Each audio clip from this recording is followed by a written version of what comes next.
Welcome back, student. Welcome to the class. In the previous class, the topic we have discussed is the double salt and the coordination complexes. Double salts are the substances which, when dissolved in water, they lose their identity, like potash alum or Mohr salt. When you dissolve potash alum in the water, it can give you test of potassium sulfate and aluminium. But in case of coordination complex, the ions which are present inside the complex, they are remain intact. They do not get dissociate in water, so they do not give you the test of the individual ions. Only the species outside the coordination sphere, it will undergo dissociation. For example, K4FeCN6 ionized to give you K plus and FeCN4. You will not get Fe2 plus ion as in the case of the Mohr salt, or aluminium cation as in the case of potash alum. Then we have discussed about the cationic complexes, anionic complexes, neutral complexes, homoleptic complexes. Homoleptic complexes means the complexes in which only one type of ligand is present, like FeCN6. Only one type of ligand is there, or you can say NiOCO4. This is homoleptic. Only one type of ligand. Only one type of ligands are present. If only one type of ligand is present, the complex is called as a homoleptic complex. Heteroleptic complex, when you have two or more than two different types of ligands present in the complex. Like here you will have for ammonia as well as chlorine.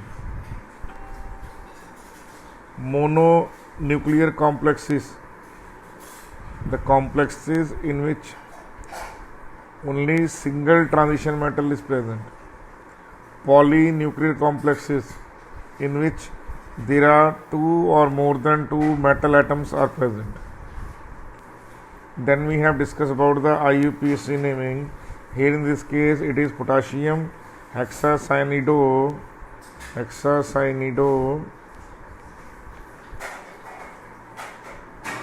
ferrate 2, tetracyanidoniculate 2, tetrahydroxozincate 2, tetracarbonate nickel 0. We have discussed so many coordination compounds name, so it is just a review to the previous lecture. Now we have to take into consideration one more rule, that is called as Sidgwick rule, or it is called as EAN rule, or effective atomic number rule. What does the rule states? The rule states that to explain the formation and stability of the complexes, Sidgwick proposed the EAN rule. The rule states the ligand keep on adding to the metal until the next noble gas configuration is achieved.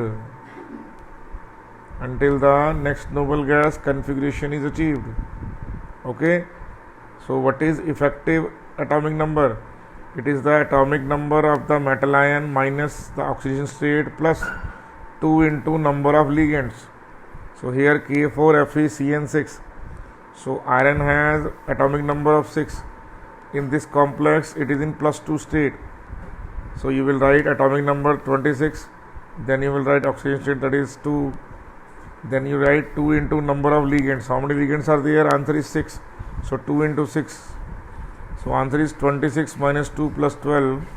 So total 36 is the next noble gas, that is krypton. So the formula is strictly applicable. Now look at the case. Cobalt here is 27. So the compound is what? Hexaamino cobalt chloride. So 27 is the atomic number of 3 is the oxygen state, so it should be minus and 2 into 6. Okay, so total comes out with 36. That is the next noble gas. But only in a very few cases the rule is strictly followed. In most of the cases the rule is not strictly followed. Like here you can see that K3 FeCN6 is there. So Rn is 26. Okay, cyanide is 2 into 6 and 3 is the charge on, that is at oxidation state of the Rn. It should be subtracted. So you will get 35 now. Look at the previous case, you are getting 36. So here you are not getting the complete noble gas configuration. Similarly, in this case also you have how many? 34. What is that? Nickel existing plus 2 state. The atomic number of nickel is 28 minus oxygen state plus 2 into what? Plus 2 into number of ligand is 4. So answer is 34. So in this case also the nearest noble gas configuration is not achievable. Now look at this case. This is diamine silver chloride. Now in this case iron exists in what? Iron exists in plus 1 state. Okay. So what is that? So 47 is the atomic number of silver minus oxygen state plus 2 into 2. It comes out to be 47 minus 1 plus 4. So it comes out to be 50. So here also EN rule is not followed. But look at this example. K2HgI4. This is popularly known as Nessler reagent. Its name is potassium tetraiodido mercurate 2. So mercury in this case is plus 2. So what is the answer here? 80 is the atomic number of mercury minus its oxygen state plus 4 ligands are there. So answer is what? 78 plus 8. The answer is 86. That is exactly equal to Rendon. So in this case it is followed. In this case it is followed. In this case it is not followed. So EN rule or effective atomic rule is not a strict rule. Sometimes it has been followed and sometimes it has not been followed. And it has been observed that in case of carbonyl, most of the carbonyl, it is being followed. But in carbonyl also there you can find the exceptional rule. So EN rule is not, you can say, the perfect rule, but still it is being studied because it can give you a fair idea that although only a few complexes are able to follow that rule, but still the next noble gas configuration has also a significant role to play in the case of formation of the complexes. Now we will learn about the chelation. Now what is chelation or what is chelate? When a polydentate ligand coordinated to a metal atom or metal ion via more than one donor sites, then a closed ring structure is formed around the metal, and this is called as chelate or chelation. Look at that here, EN, ethylene diamine. Now here in this case what is happening? In case of ethylene diamine, 2 nitrogen, the arrow indicate you the presence of coordinate bond in one. So this is ethylene diamine. So this compound is ethylene diamine, popularly known as EN. Now it has 2 sides. Okay, the 2 sides are given like this. This nitrogen and this nitrogen has lone pair, and they can be related to the central metal atom. So you can see there 1, 2, 3, 4, 5. A 5-member ring is formed here, and 1, 2, 3, 4, 5, and a 5-member ring is formed here also. Okay, coordinate bonds are like a covalent bond. Although I show you by arrow, but electron density is similar to that of a sigma bond, directional bonds. Okay, so this is formed a closed ring around the copper ion. So when copper 2 plus ion treated with ethylene diamine, it will form two what? Two closed ring around the copper ion, and that formation of two closed ring is known as what? It is known as chelation. What is known as? It is known as chelation. Now look at here also. Here metal atom is either calcium, magnesium or lead or Fe2 plus or any 2 plus ion. This is metal. EDTA. This is ethylene diamine tetraacetate. EDTA. Ethylene diamine tetraacetate. Ethylene diamine tetraacetate. It contains what? It is a hexadentate ligand containing charge of 4 minus. Okay. Carbonate. This is oxalate. Ethylene diamine. Propane 1,2 diamine. Propane 1,3 diamine. EDTA. Dimethyl glyoxime. Glycinite. All these are very commonly known chelating agents, that they are able to form what? They are able to form a closed ring around what? They are able to form a closed ring around the central metal atom. Okay, sure about that? Now look at the structure of what? EDTA, ethylene diamine tetraacetate. Ethylene diamine tetraacetate. It has 1, 2, 3, 4, 5 and 6. Okay, I am repeating 1, 2, 3, 4, 5, 6. 6 sites are there from which the electron pair can be donated. So what does happen here? So these 6 lone pair are donated to the central metal atom.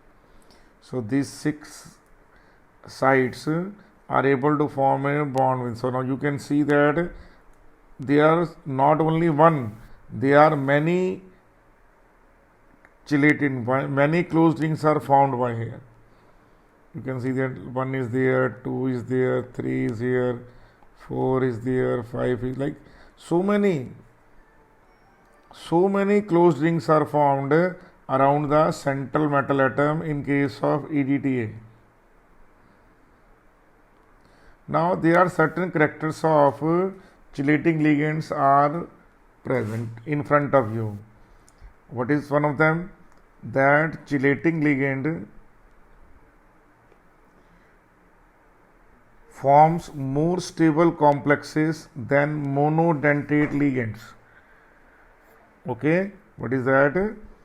Chelating ligands are able to form a highly stable complexes in comparison to monodentate ligands. Okay, why? Because they generally form 5 or 6 member ring around the central metal atom. Okay, and if you go by the equilibrium values or rate constant values, tris ethane 1,2-diamine nickel is 10 power 10 times more stable than hexaamino nickel. So you can see why, because EL is able to form what? En is able to form 3 closed ring around the nickel. Are you getting that or not? Look at that. What will happen here? That now you have what? Around nickel,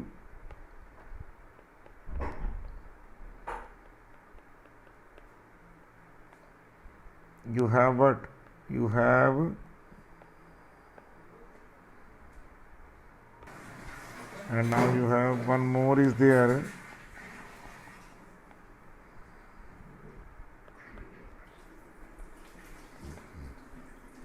And then you have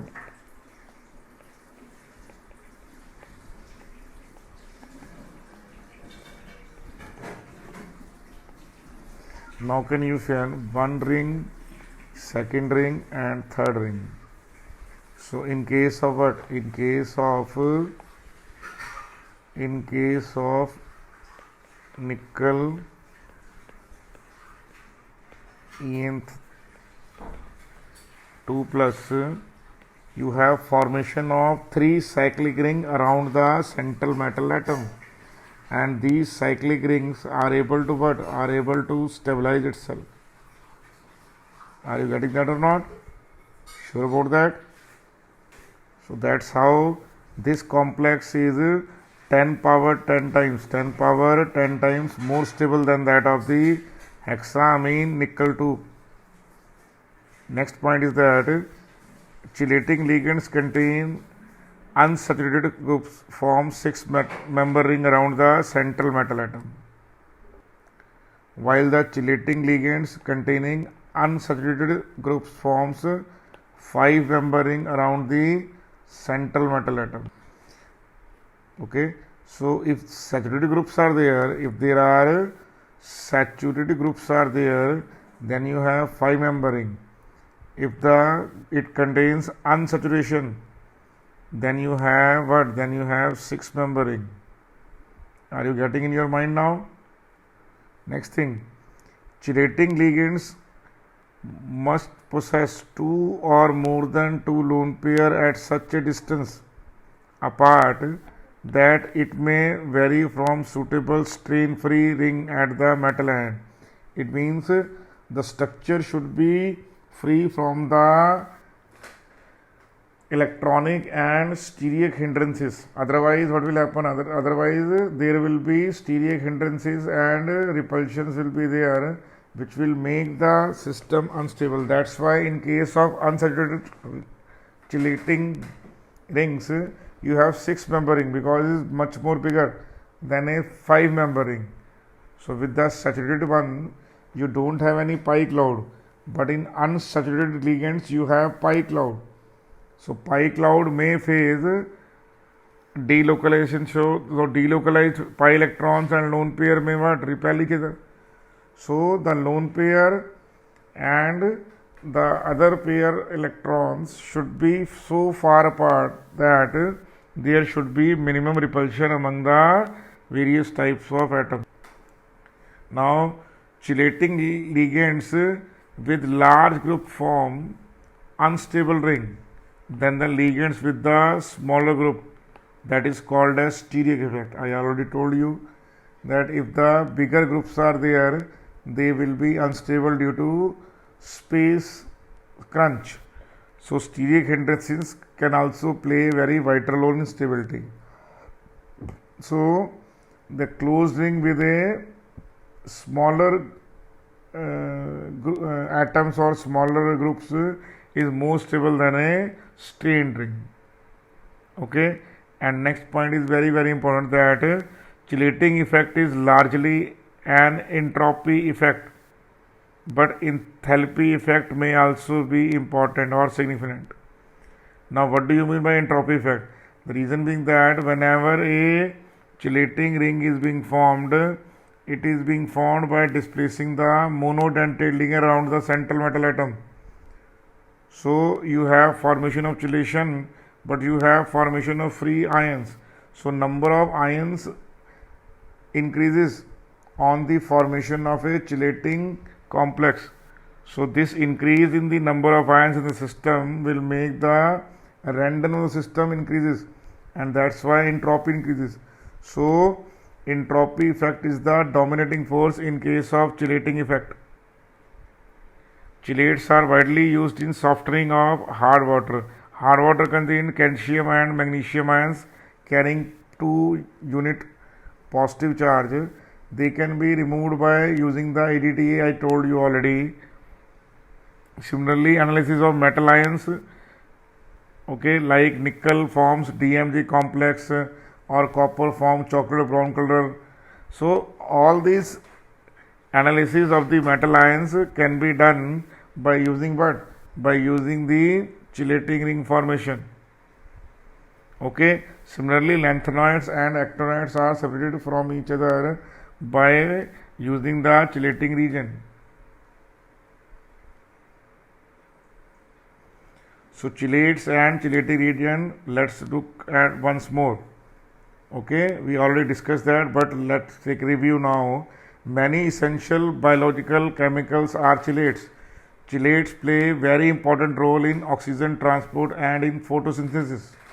Furthermore, biological catalysis enzymes are chelates. In addition to their importance in living organisms, chelates are economically important, both as product in themselves and agents in the production of the other chemical. Are you getting that? A chelate is a chemical compound composed of a metal ion and a chelating agent.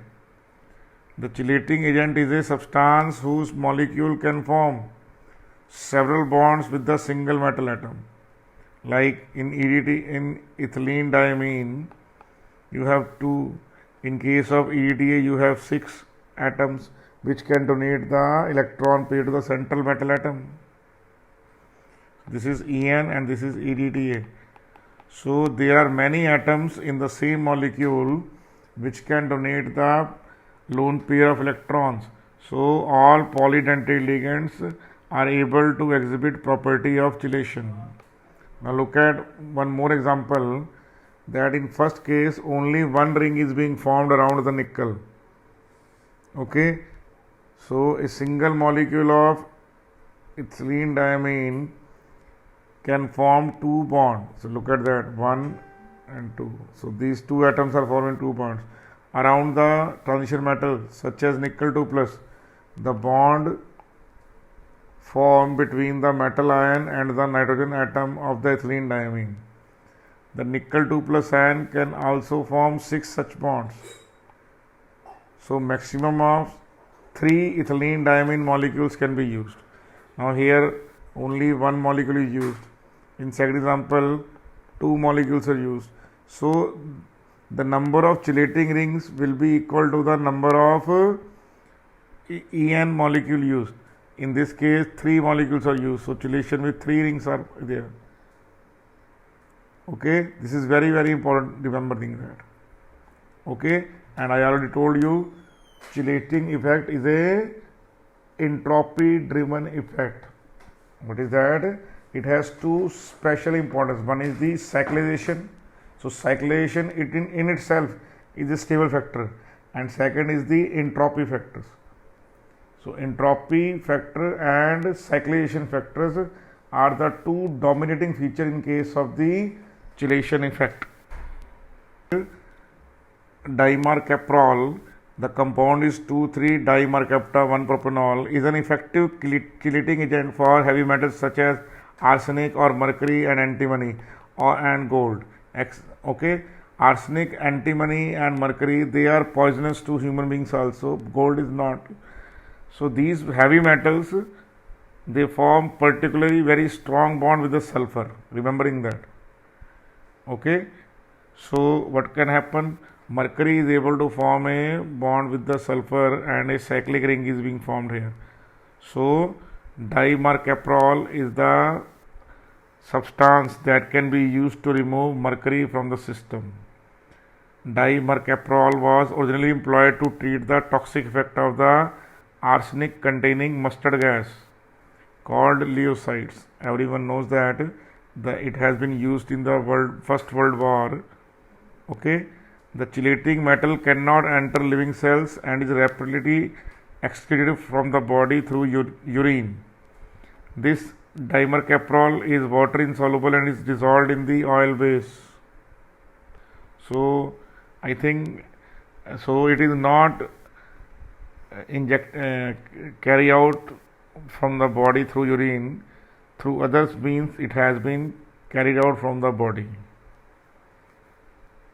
But metals like lead, okay, and metals like calcium can be removed like that.